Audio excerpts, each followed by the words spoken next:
So welcome to the first public lecture of the 2024 to 2025 season.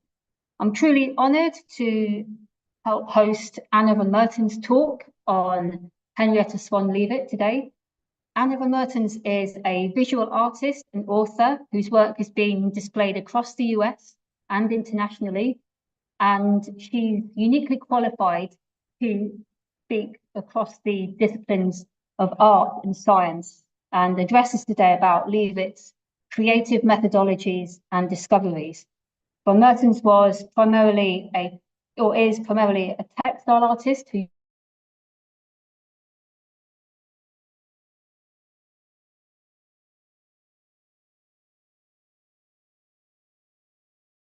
attention is discovery.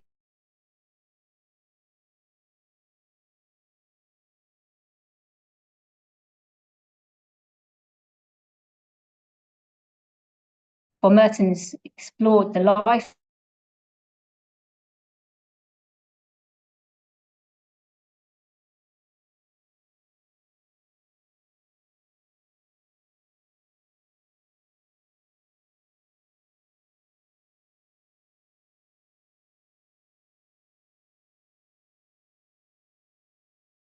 and public understanding of science and technology grant to develop this research into a book. And she's also received a Smithsonian Artist Research Fellowship at the Smithsonian Astrophysical Observatory in Cambridge, Massachusetts.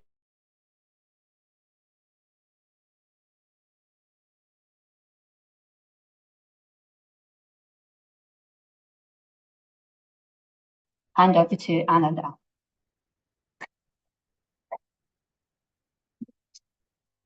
Thank you so much for that introduction, for having me. It's a real pleasure to be here. And yeah, I was saying that Henrietta Leavitt's colleague Wilhelmina Fleming was an honorary member of the Royal Astronomical Society, so it's a nice kind of homecoming for Leavitt here. But yes, I will start with my artwork. As a visual artist, I am interested in systems of mapping. Both art and science pull pattern forward as a way to understand the world that we live in. And this particular pattern, now we need to practice advancing the slides. Let's try that. Or we'll stay on this slide the entire lecture. Okay, it doesn't seem to be advancing. Even though we tried it out, I did that. And you did, apparently you have. No, just the down. Okay, we'll try that. So this particular pattern is based on the ways galaxies organize around a gravitational basin of attraction, so massive that it is beyond our comprehension. And I've always thought that this figuring out of where we are is an excellent way of figuring out who we are. And in terms of where we are, we're right at the edge. The Milky Way is right at the edge of one of those branches on the outside of this cluster. And so thinking about this underlying structure to our cosmos that I've translated into hand stitching, so bringing back this sort of vast expanse of space into the realm in relationship to the body, in relationship sort of to this human effort to understand these things. Thinking about this underlying structure to our cosmos, the origin of that story typically begins with this image, the most famous glass plate in the history of astronomy. It was taken in 1923 by Edwin Hubble at Mount Wilson Observatory, and he was observing, looking for new stars, novae, that flared into view on his glass plates in the Andromeda Nebula, as it was called at the time. And he identified 3 new stars, but when he compared them to the glass plate taken the evening before, he noticed that one of his stars changed in its brightness. This was not the quality of a nova, but of a variable star. So he famously went back to that original plate, crossed out that letter N, and wrote VAR in red ink. But I'm most interested in the exclamation point that he added, which is this sort of unique notation to be seen in scientific data.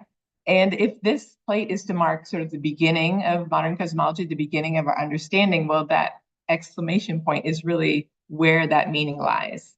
And so how did that exclamation point come into existence? Well, it came into existence because of this woman, Henrietta Leavitt, who worked at the Harvard College Observatory at the turn of the 20th century, studying glass plate photographs of the night sky. And I first learned about Henrietta Leavitt's story because I was invited as a visual artist to the Harvard Radcliffe Institute to develop a research-based exhibition. And because of my interest in astronomy shared with Jennifer Roberts, who invited me to the Radcliffe, we toured the glass plates collection. Now, this is the oldest and largest glass plate photograph collection of the night sky in the world. And in fact, it houses, I learned, 25% of all astronomical glass plate photographs on Earth. So it is a comprehensive archive. And it is when going on that very first day of the Harvard plate stacks, I took this photograph of some of the plates shown. And when looking at one of those plates, that was when I first heard Henrietta Leavitt's name. I learned that she made a discovery that would add a sense of depth to the stars to allow us to calculate and imagine our three-dimensional universe. And encountering the profundity of the story, a sort of origin story, both for cosmology, but also for my own interest of the sense of a mapping of where we are as a way to know who we are. I wanted to tell her story as far and wide as I could. So I built my Radcliffe exhibition around Henrietta Leavitt. But then, as Sean said, I sort of couldn't leave this subject behind. So I expanded this project to a book. And that was just recently released by MIT Press. And I will tell some of the stories held in this book as a way to tell Leavitt's story. So like Edwin Hubble, she studied glass plate photographic negatives of the night sky. These were made by taking a plane of glass, coating it with a light-sensitive emulsion, placing it in a telescope and exposing it to starlight through the telescope's lens so that each star registered as a tiny black speck. And Leavitt committed herself to measuring these tiny black specks as a way to determine the brightness of the stars. So it was sort of the only information available. So little was known about the sky at the time that just measuring these black specks, just as Hubble was measuring those circles of light on the plate to find new stars, these novae, she measured the circles of light to see where that would lead her. Now, this technology was a new technology, dry plate photography, which was much more stable than its predecessor, wet collodion photography. And with it came these longer exposures that allowed these dim stars to be pulled into view. Now, this technology was eagerly embraced by Edward Pickering, the director of the Harvard College Observatory, and spanning 40 years. And Solon Bailey, who was an astronomer at the time at the Harvard College Observatory, sums up the state of affairs well, that everywhere there was a great dearth of facts. In such a condition of the science, Pickering decided that the accumulation of great masses of data would constitute the greatest contribution he could make to the advancement of astronomy. And he really committed to that mass of data because, as you can see, so think of 8,000 new glass plates coming through the door each year. And even by 1912, when Leavitt made her foundational discovery that I'll talk about in a minute, the collection was already at 200,000 glass plates. Now, with this new influx of data, this sort of first big set of big data to enter the field of astronomy, Pickering needed a workforce. And even though it was tied to Harvard, they did not receive a university funding. So he needed to be quite creative in his funding resources. And he realized he could hire women at a much cheaper rate than men. So that's exactly what he did. He hired women for the task of analyzing the glass plates, reducing the plates. So literally reducing the amount of information held on these plates so that they were a more manageable amount to sort of build a foundation of knowledge that future discoveries could be made from.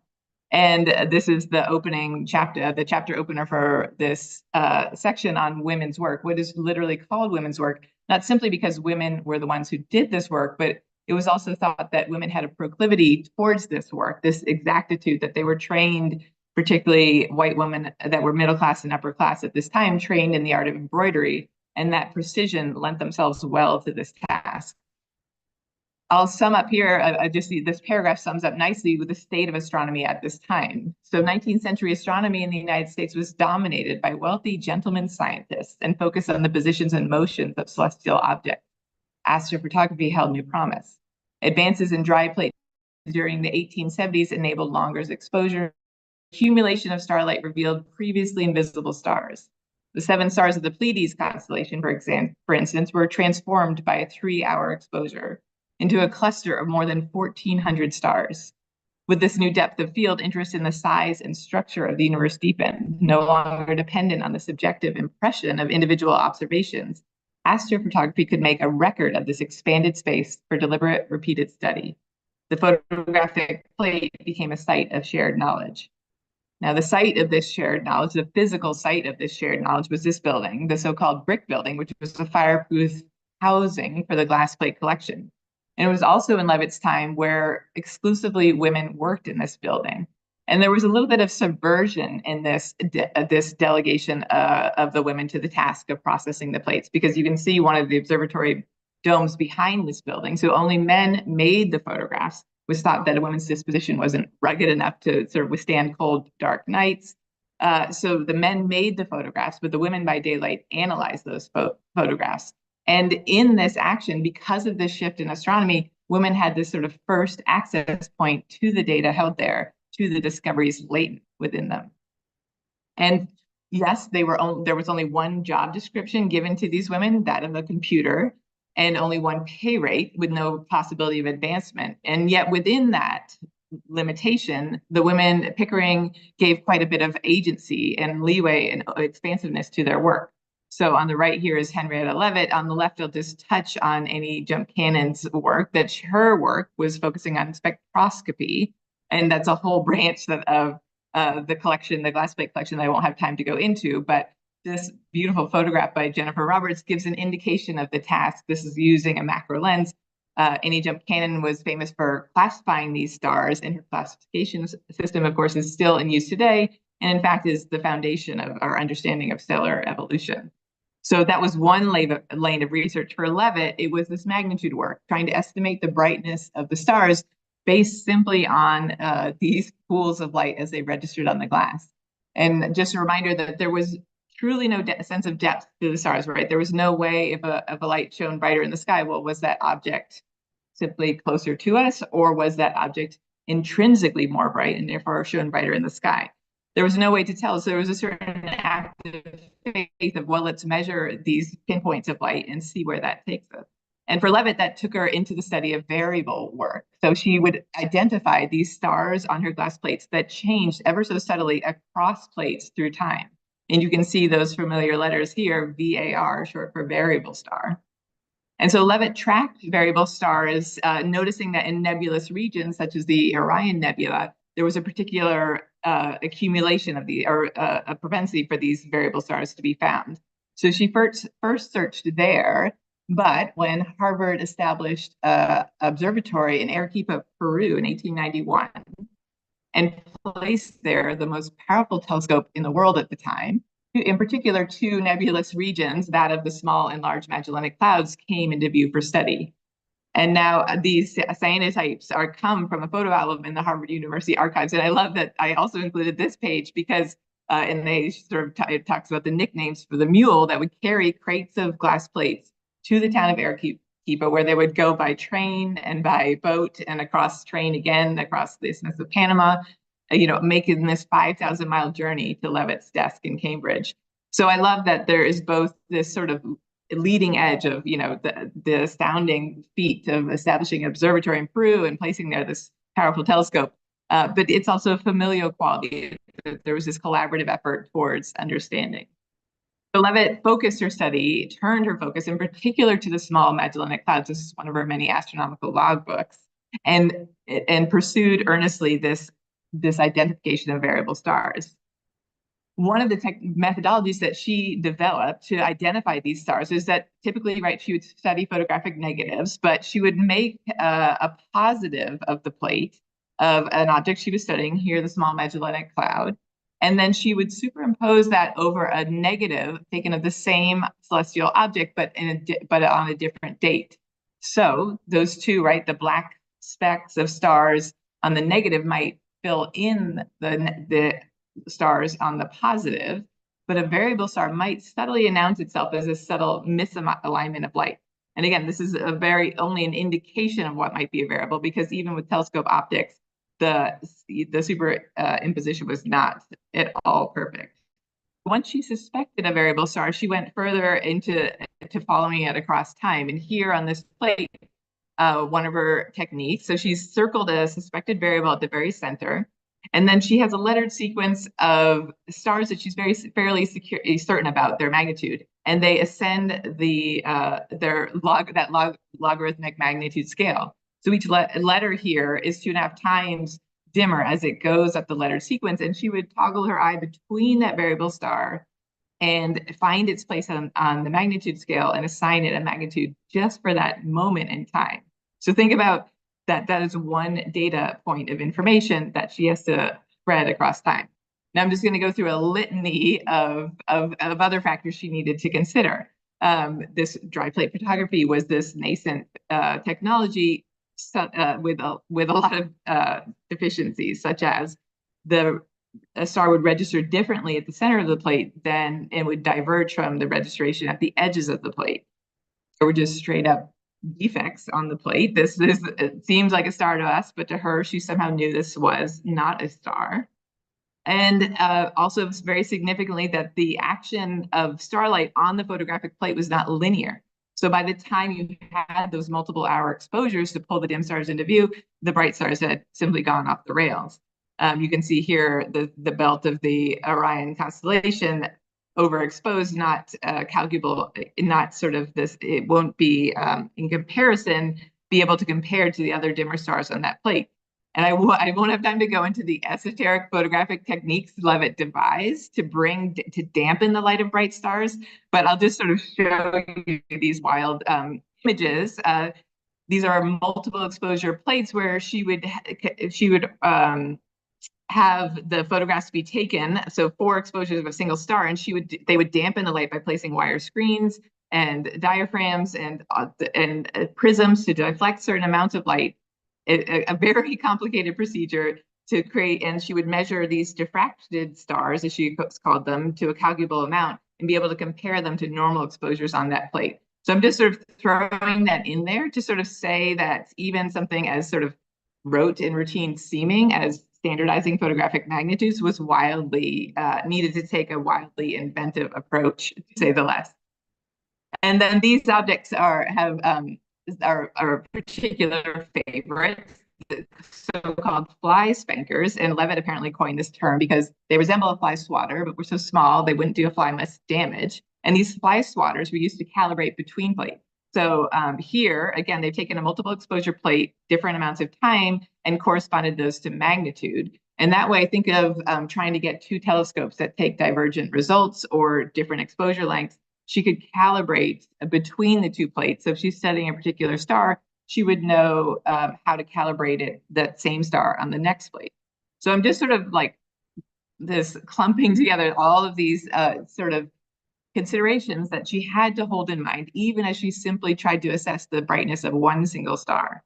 That makes it all the more astounding that in 1908, she announces her discovery of 1,777 variable stars in the Magellanic Clouds. Now, think at the outset of this research, there were only a few hundred variable stars known at all. And so she truly was the resident expert in this field of study. Now, she went deeper into her research, and because in this very important sentence is a part of that 1908 paper that is worthy of notice, that the brighter variables have longer periods. So she's watching these variable stars, and they have different patterns of fluctuation, but these particular stars in the Magellanic Clouds have this cycle of going quickly to bright, and then this slow decline to dim, and then leaping up to bright again and back to dim. And so she's noticing this repeating pattern, and that the brighter the stars are in her plate, the longer it's taking to complete this pulsation period.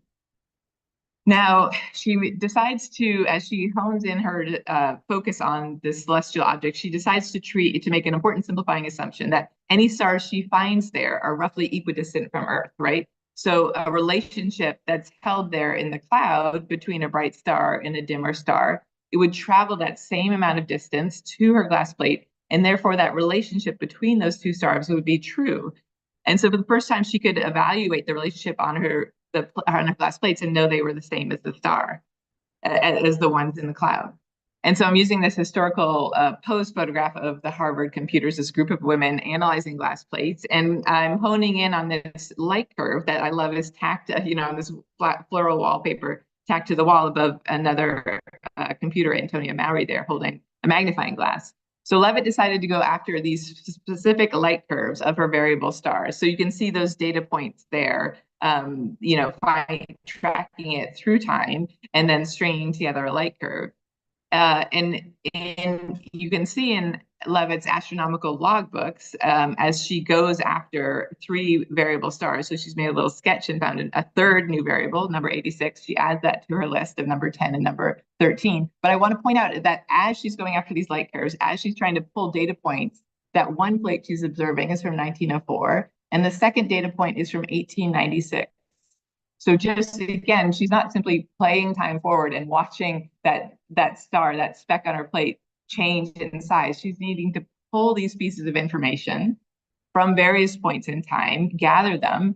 And we think of data retrieval from a computer. She is the computer. So she's needing to hold these pieces of information and build an understanding. I'm just trying to spell out the complexity of her task. But in 1912, she's able to fully determine the periods for 25 of her variable stars in the Magellanic Cloud.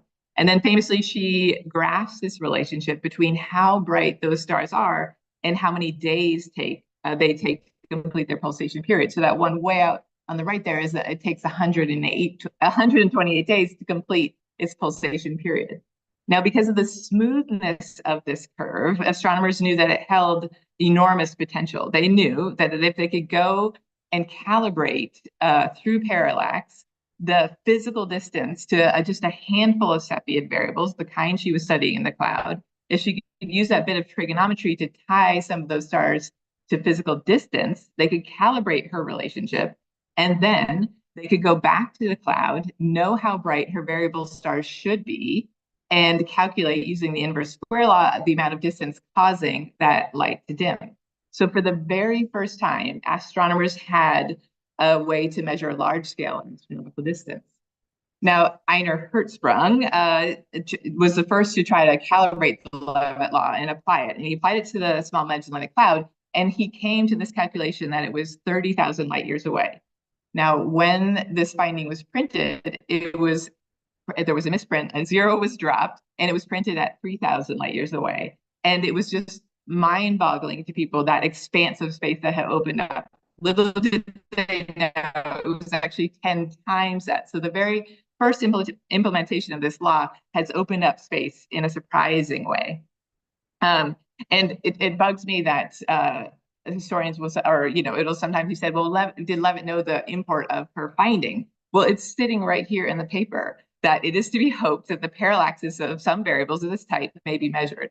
So she's very aware of how this her law, now known as the Leavitt law, first known as the period luminosity relation, can be put to use. So it's been applied to the small Magellanic Cloud, and now there are these thoughts, well, does it apply elsewhere in the universe? And I'm using one of these contact prints. So this is a contact print made from one of the glass plates that has these delightful markings, including in this region, because it's called sequence 35 Miss Leavitt's region. But it also holds on it these 2 globular clusters. Now, I am very enamored of globular clusters, these sort of ancient relics of the early universe, these conglomerations of tens of thousands, hundreds of thousands of stars. And in these globular clusters, there are these variable stars. There are both the ones that Leavitt is familiar with, right? That sort of almost heartbeat of a star, that's that quick rise in brightness, and then that slow decline, and a quick rise in brightness with a slow decline. And so she's noticing that those stars are present, but also are these variable stars, these so-called cluster variables that blink much more rapidly within 24 hours. So hers, right, that thing of that 128-day cycle, hers varied between days, weeks, and months, but these were more rapidly blinking lights. So she inquires, does this rule apply to these cluster variables? Now, this was also a question of Harlow Shapley, who would become the Harvard College Observatory director after Pickering, but at the time, as a young astronomer, was at Mount Wilson Observatory. And he was looking at these globular clusters and asking the same question. He knew of Leavitt's law. He identified these Cepheid variables, but then he also wondered, but what about the cluster variables that are more readily apparent? And so he writes to the director, Edward Pickering, and he says, does Miss Leavitt know if she's finding these more rapidly blinking lights in the small Magellanic Cloud and wondering if they align with her law? And again, it's sort of a very persistent, I've just pulled out 2 quotes, but Shapley sort of persistently over the year just keeps writing Pickering, just sort of like can you please give me an update? And here he says her discovery of the relation of period to brightness is destined to be one of the most significant results of stellar astronomy. Indeed, it's true. I agree. I'm quite anxious to have her opinion as to the periods because of its bearing on some statistical work I am now bringing to a close. And again, just to sort of show in that paper how aware, cognizant Leavitt is of the ramifications of her finding, she too is saying, well, the next areas of research should be whether there are limits to the massive variable stars of the cluster type, and we should look at their spectra and see if there's differences so we can identify, are there similarities across these variable stars? So she's right in there in this conversation with Shapley. And the very important statistical work that Shapley is bringing to a close is using these globular clusters. It's such an elegant application of the Leavitt law that right at this time, it appears that we're just sort of in this amorphous, sort of evenly spread sea of stars. It's not yet known that most of the stars are sort of hidden by dust in the galactic disk. But these globular clusters that are these early relics of the early universe have wandered, right? So they're out in the halo. And so Shapley's able to identify 119 of these globular clusters sort of distributed through space.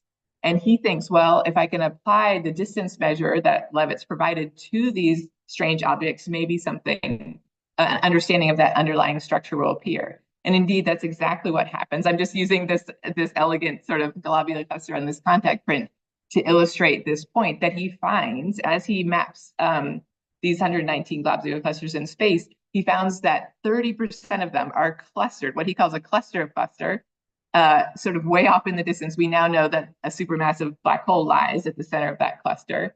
But most significantly, Earth and the sun are at the periphery, off center. So there's this awareness suddenly of the expanse of the Milky Way outlined by these globular clusters, and that its center is far, far away from us. So here is yet another sort of worldview, a complete shifting worldview that the sun is not at the center of, I won't even say galaxy because there is no sense of other galaxies. The sun is not at the center of the universe. And so with this skeletal structure, this expanse of the Milky Way established, attention turns to these spiral nebulae.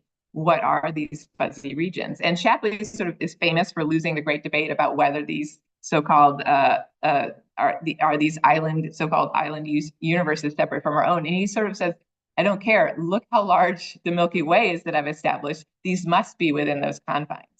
But that is why when this one Cepheid variable is identified by Edwin Hubble in the Andromeda Nebula, he adds that exclamation point. He knows he can calculate how far away that star is and prove that it's so far away, it is well beyond the bounds that Shapley has defined. And Hubble goes on to identify with each identification of one of Leavitt's Cepheid variables in each spiral nebula, its distance can be determined, its establishment as a galaxy can be proven. And then when in 1929, Hubble graphs this relationship between the distance of galaxies against their radial velocity, right, that redshifting of their light, he shows that the farther a galaxy is away from us, the faster it's receding. So suddenly we have an expanding universe. And sometimes it feels like I'm sort of trying to dethrone Hubble. I'm more trying to speak to what a collaborative nature science is, because actually the Catholic priest and mathematician Georges Lemaitre in 1927 solved Einstein's field equations for an expanding universe. And he even visited Hubble in 1925 and was very intrigued in this redshifting of light. So the translated title of his original French paper in 1927, this increasing radius accounting for the radial velocity of extragalactic nebulae, Lemaitre is the one person to unify theory and observation. So now, and again, I show him standing next to Einstein because Einstein famously himself did not want to believe in expanding universe, added a cosmological constant to keep that static universe. So I just want to show that of the sort of that, again, the profound sort of destabilization of what the universe was thought to be, that even Einstein himself, one of the greatest thought experimenters, resisted this notion. So this tumbling of understanding came forward in just the span of a decade, all sort of ramifications from the implementation of the Leavitt law. And encountering again how groundbreaking and revelatory her finding was, I made what I do, art objects in honor of this woman's life and work. So what I did was made a quilt diptych, and I showed the stars on the morning of her birth above the day of her birth. And I used star calculation software to do so. So I projected those stars above the place of her birth, and I determined my own magnitude scale according to the brightness of stars.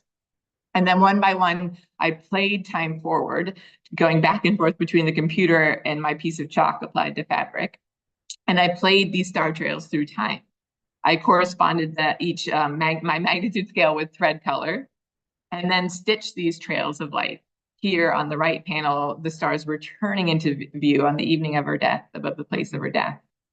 And the length of each star trail is according to its brightness. So again, with the rising sun, the starlight fades, and then returning into view on the evening of her death. And so this quilt diptych was originally presented at the Radcliffe Institute, has traveled elsewhere. It's sort of the foundation of this exhibition wherever it travels, speaking to Leavitt's life and work.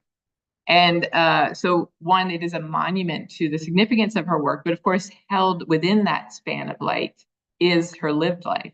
And one of the just sort of wrenching parts of this story is that famous glass plate taken in 1923 was made just 2 years after Leavitt's death. So here is that familiar pattern of light. And this is actually the evidence. This light curve is the light curve that how Hubble establishes of that one Cepheid Andromeda galaxy. And he mails it to Shapley to sort of wreck his to prove just how wrong he was and wreck his dreams of the Milky Way being the extent of our cosmos. And I want to just again point out that even on the right hand side here, you can see 3 data points. It says successive days, February 5, 6, 7 in 1924. So again, Hubble has the luxury, right, of sort of playing time forward, right, that he can watch this one star dim and brighten again. He knows what to look for, and so it's right there in front of him. I just want to contrast, right, to this way that Leavitt had to sort of pull these data points, collective understanding, and from that make her discovery. So knowing that Leavitt never lived to see the implications, the resounding impact of her discovery, made me want to turn to her life and see what was held there. And so what was held there was a fascination and a commitment to this work. This is one of the plates Leavitt studied. And here, this is actually, despite being in the constellation Cepheus, not a Cepheid, but a Mira variable with a light pulsation period of 388 days. And the beautiful photography of Jennifer Roberts, who first invited me to Radcliffe and who we've collaborated with on this book project together. Sort of her photography sort of animates the world Leavitt inhabited. That this obviously fascinated Leavitt. And here, one of perhaps my favorite picture of Jennifer is where her nib touching her side of the glass, this outlying star, she's labeled the letter B, right? You can see that physically she can never touch the emulsion side of the glass, those emulsion stars. To me, that's striving to reach and connect our world to the heavens. It's also her commitment and care and dedication to this work is also evident in her astronomical logbooks, that their precision and again, I think the word care, that there was an obvious fascination with this work.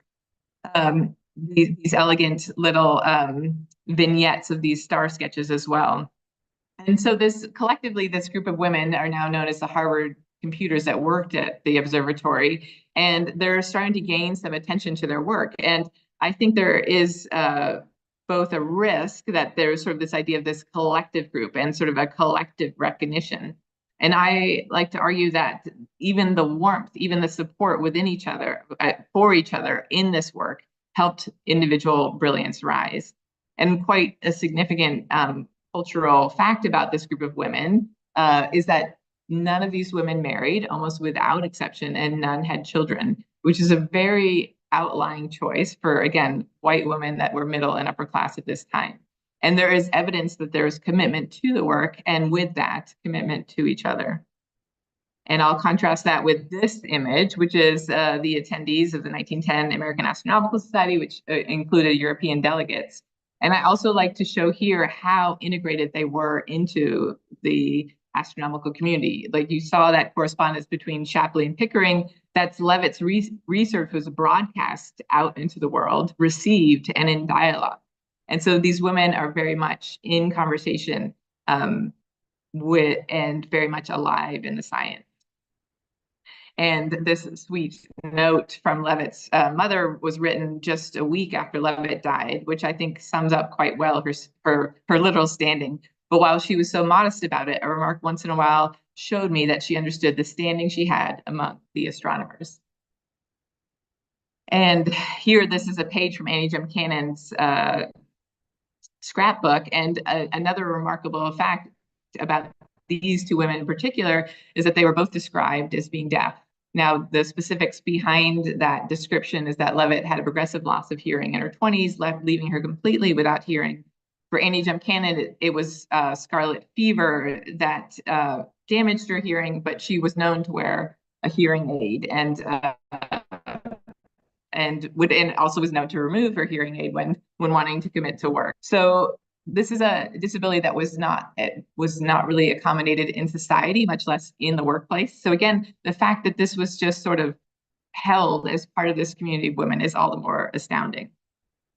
And I also like to return to this picture and really see this as two titans of modern cosmology. So Leavitt, her law, established a distance marker that, again, unfolded this revelation of understanding.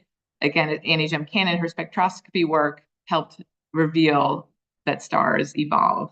So there really are those two pillars to be seen as sort of these scientific titans. I like to have them, these tall standing figures.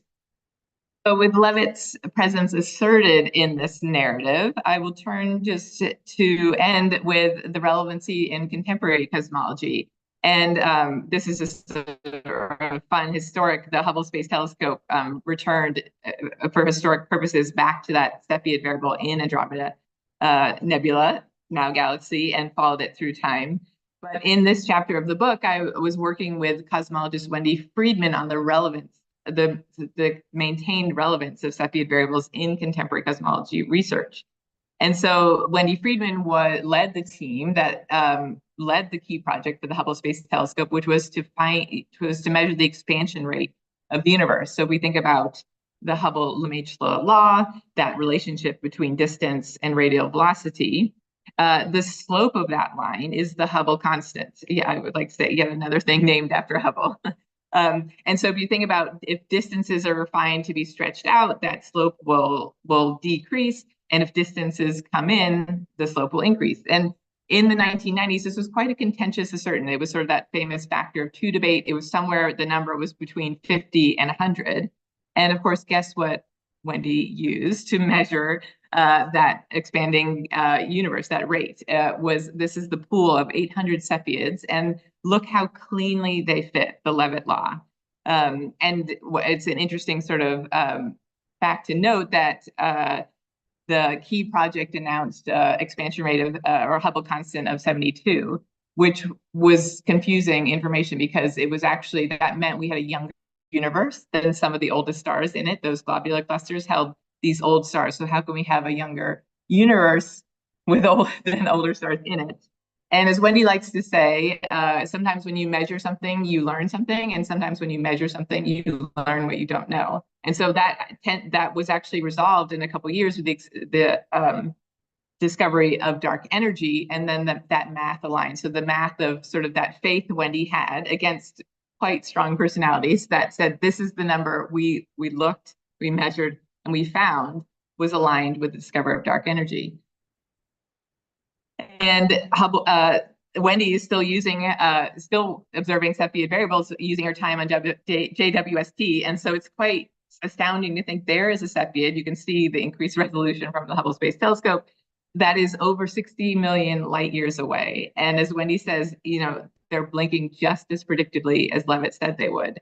And so now Wendy again is trying to refine that expansion rate because now we have this Hubble tension, where the expansion rate determined by the universe's early light, the cosmic microwave background, gives one very refined number. and the close distance markers gives another, and their margin of error do not overlap.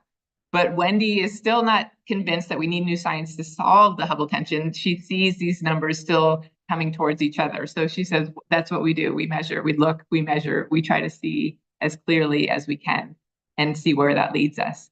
And I think this endeavor reminds me very poetically of Leavitt's endeavor, right? It's very different means, very different instruments, but it's still measuring circles of light to see where that information will lead us. And so I'll end with this, a drawing series that I made based on this glass plate that was taken in 1934.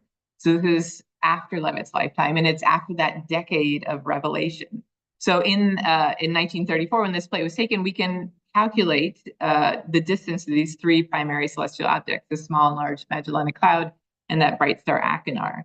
So we have a sense of our three-dimensional universe. But of course, in Leavitt's time, this was just a two-dimensional surface, just a field of black dots. So I first made a graphite, a pencil drawing of the plate. This is, I was saying to Lucinda, she was like, wait, that is, oh, there's the plate. This is actually my drawing of the plate. So I myself am trying to apply that same level of attention and seeing, just trying to sort of, it's one thing to know through research, a story, and it's another to experience it through the hand. And so following the path that Leavitt followed, I felt more aware of the immensity of her task, really. And so what I decided to do, though, is, and I'll read this paragraph of how I observed this plate. So this shift from 2 to 3 dimensions, this implicit representation of the mental shift from 2 to 3 dimensions, from the unknown to the known, from one individual's desk to the expanse of the infinite, is what first captivated me about plate AX3309. But so did a byproduct of the technology itself. The starlight hitting the emulsion had been warped by the telescope's lens, particularly at the edges of the plate, producing pronounced artifacts. An especially wide field of view exaggerated this effect on plate AX3309 as the three-dimensional space was flattened onto glass.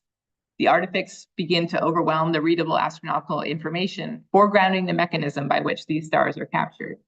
Looking at this place, I was reminded of not just what I was seeing, but how, and in that is a bit of magic. The diffraction of each star's light produces a seeming attachment of wings, and the surface populates with apparent moths, dragonflies, and birds taking flight as the stars stretch away from the plate's center.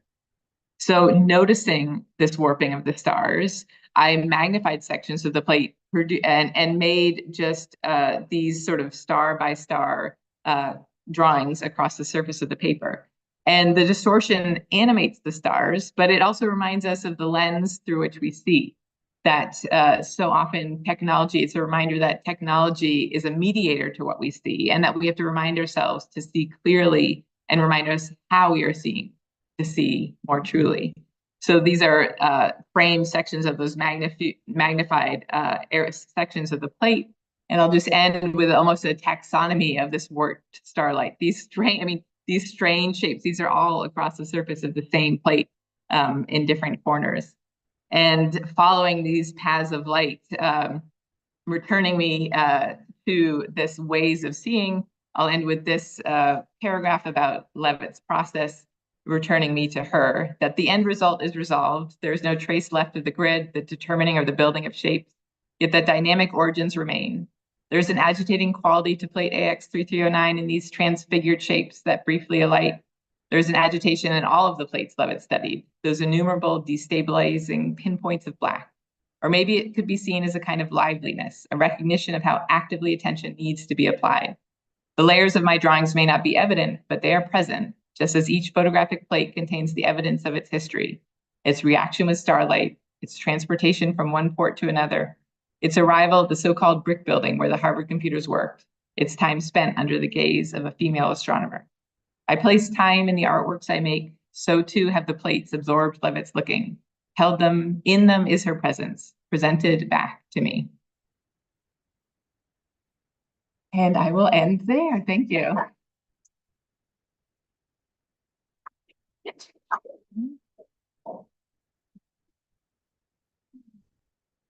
Thank you so much. Yes, thank you. And I know we do have time for some questions if that's of interest, and I'll be. Does anyone have any questions to start with? Yes. Oh, because like, oh, it's gonna, Yeah. Yes, yeah. So yes, I do. I know. So my work is as a visual artist. I work with Elizabeth Leach Gallery in the United States. And so yeah, I have various bodies of work that are all often based on sort of scientific phenomenon. Again, that idea of pulling a pattern forward to see what we see.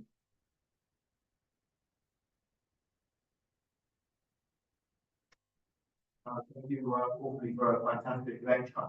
I really love the first piece of work you had up there, and I really appreciate the stitches. Yeah. How do you comprehend the scales that you're using there?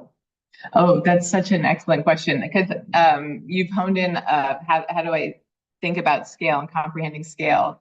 And I often think if we held the scale of the universe like at all times with us, that is profoundly meaningful.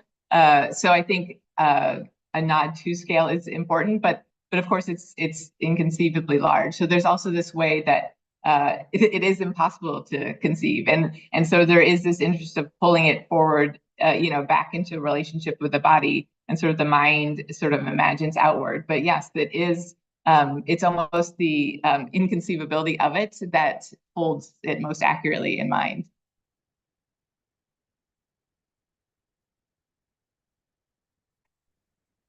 And then I have questions from online. Oh yeah. Oh, fun.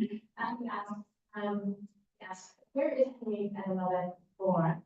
And where did she work when Shine Bright? And what year did she die? Yeah, I know. It is funny that I do it somewhat deliberately that I focus on her science, but the thing is that the science really, she dedicated almost her entire life to working at the Harvard College Observatory. So she was born in Cambridge in 1868, and she did briefly live in Ohio, and she actually studied at Oberlin College for 2 years before coming back to Cambridge and studying at Radcliffe. But really, her known life was spent looking at stars on glass plates, and that's where she spent her time. And she died in 1921 at the age of 53. Our student audience, her works are so interesting that she isn't as famous as others. Why? And also, are all of those done? Yes, I know that's an easy answer. Yes, all the quilts are hand stitched, and those pencil drawings, of course, are by hand as well. But I do appreciate that question of why Leavitt isn't more well known, and certainly, again, that's why I'm putting her in relationship with Hubble's legacy, because I believe it is of equal standing. And of course, the obvious answer is that she's a woman. But I think in particular around that issue is that we don't even realize how much we apply gender to a scientific inquiry. So if you think of Hubble, right, he's measuring circles of light on the glass plate, and that work can be tedious and repetitive and painstaking. And yet those words are often applied to the Harvard computers, that tedious, painstaking work. But really all science requires a bit of that same level of commitment of like looking intensely. And so I noticed that words such as pioneering and groundbreaking are again applied more to male astronomers. So part of what I hope to do in this book is just remove that gendered language and just see the scientific process cleanly.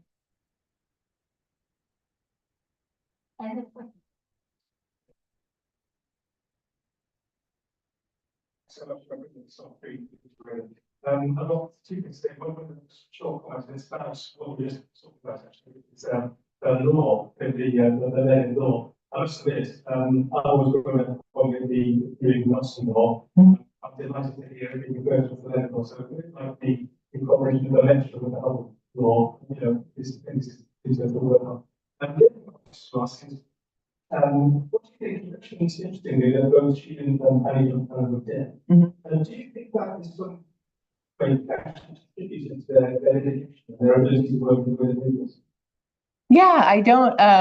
It is interesting. So one, thinking about the Leavitt law, for this book, right, that I wrote the period luminosity relation, and I kept trying to say, slowly being known as the Leavitt law, and then I realized, oh wait, no, I can implement this. So I established it as the period luminosity relation, and then I just call it the Leavitt law. And sometimes I realize like, oh, those proactive measures we can collectively take. So I did just that. So thank you for appreciating that.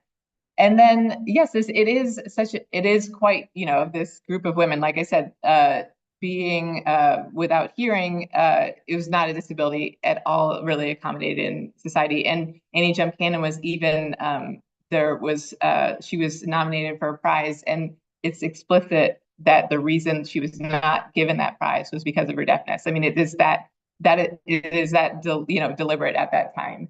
And I don't like to associate sort of that, that intensity of focus, as sort of I'm wary of that association between deafness and area of focus. And yet Annie Jumpcannon she would make a note of removing her hearing aid to focus. So there may be something there. I think it's mostly what I am astounded by is this, this coming together to support the work. And truly the fact that these women did not marry or have children, and you look at their legacies at the observatory span 30 years, 40 years and longer, it's just evident that they cared about the work, and then from that cared about each other.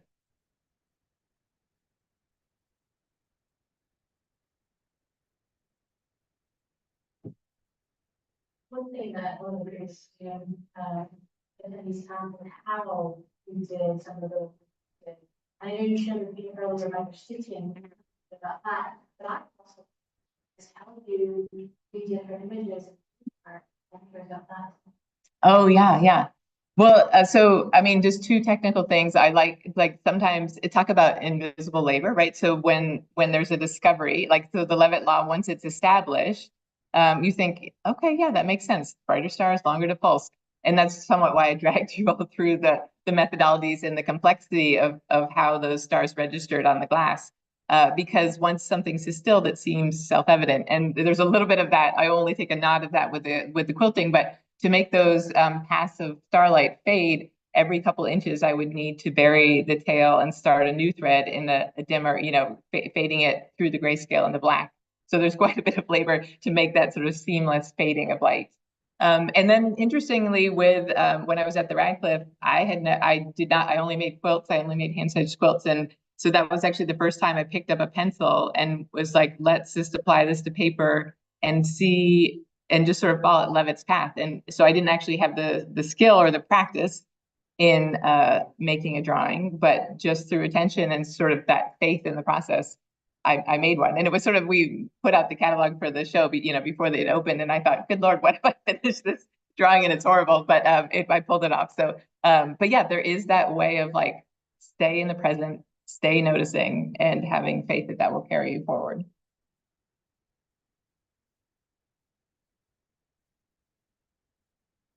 Thank you so much for that lecture. This is my question. First of all, we're very lucky to have you here in London today. You've come over with a very packed itinerary. You're talking at the Science Museum Artifacts Conference. You're going to Vienna, and at the end of the week, you're going to be talking in Greenwich in conversation with the playwright Stella Hilly, who wrote an excellent script for a play about Cecilia Hayden.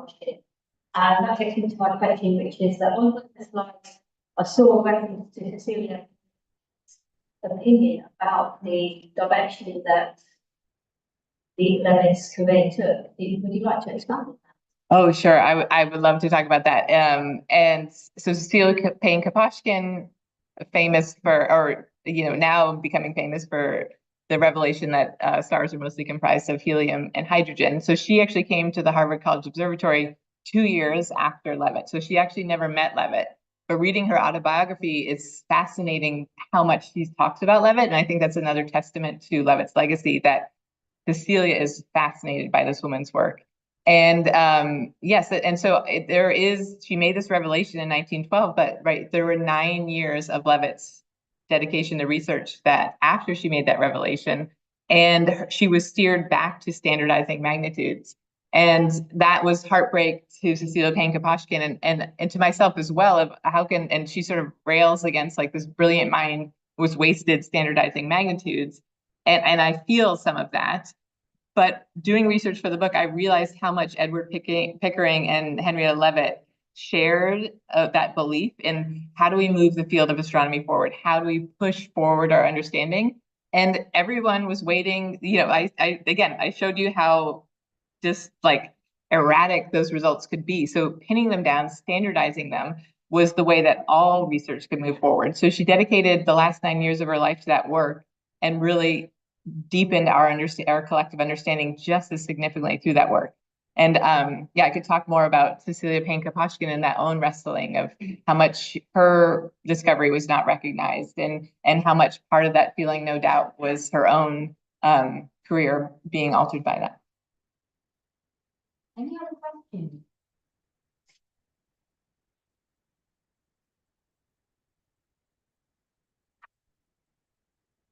Thank you very much. My question was related to my initial share. About 20 minutes.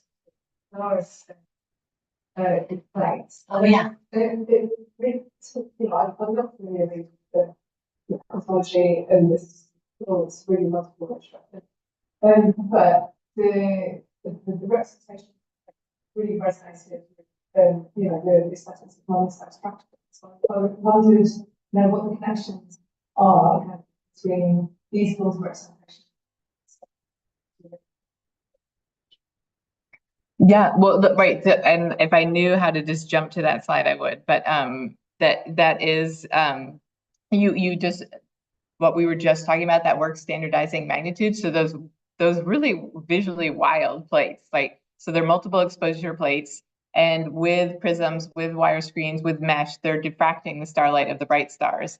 And so really, it's as far as I know, the only use for that was standardizing magnitudes. Again, it was this very particular way that she had a prism in her notes, she said would diffract 1/100th of a star's light, and that happens to correspond to 5 orders of magnitude. So again, so she's like siphoning off a bit of starlight and knowing, okay, that's a 1/100th of this bright star's light. Now I'll compare it to a standard exposure, this mid-range star. Okay, I can add it back and know what that brightness of the star is. So those weird images were simply based that I had never seen before. And when I went to the Harvard plate stacks, they were like, no one requests these plates again, because it sounds like boring work, that boring, but so boring necessary work. But then when you look at them, you realize, oh, this isn't boring at all. It's just as intricate. So I don't know if that fully answers your question, but those images really were simply around standardizing photographic magnitudes. We have time for one more question. Any questions coming through on Zoom? I just have a general question. I want to know which star shines brighter than the sun. I love that. I was like, wait, who's the astronomer in the room? No star shines brighter than the sun, that's for sure. I can answer that one. I don't know the next order of magnitudes. Thank you. Thank you all. Thank you for your attention.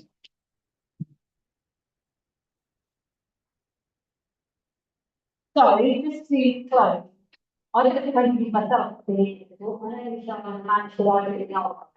Of course, a couple of the articles that this one of this authors or contributed to. If you like to take a quick look at them in the library, go and there's also some other things that are already in the display case for open house last month, which are some of the beautiful medical information in our collection. So thanks very much, everyone, for coming. Thank you. Thank